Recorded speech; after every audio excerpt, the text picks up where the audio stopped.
Kalung set pen le kakinep na pen Dama hingko na manjing hinam Patin ng galan Hingko kamanghin Sunilom jolo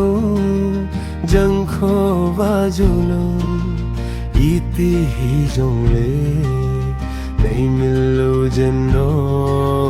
Hoi lai hijong le Kalung set pele Kakinep na pen Nang bona hiyo lungday Changahin ko mang diyanay palham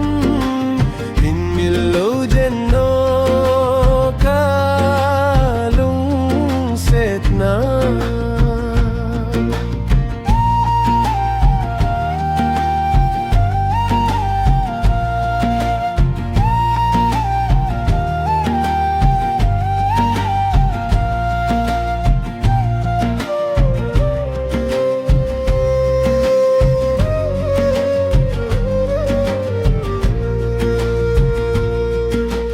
Simle chapang ihi jehin boy Day bangin tim thu Khao bang sut thilu Hi jong lehen boy Nong na poi hite Pang det jo hite Kahin khan khoki Nep na nahi boy Hinmilo jeno hoi lai hijong le Kalung set pele kakinep na pen Nang bona hiyo lungde Changahin ko mang diabe palham Hinmilo jeno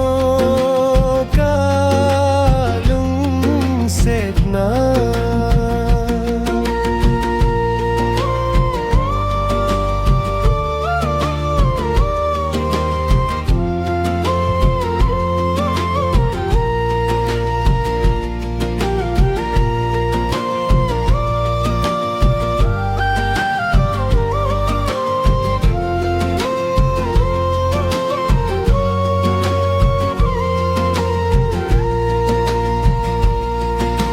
Melmulo nani asot jitengle Nalung day kema kamong juji poi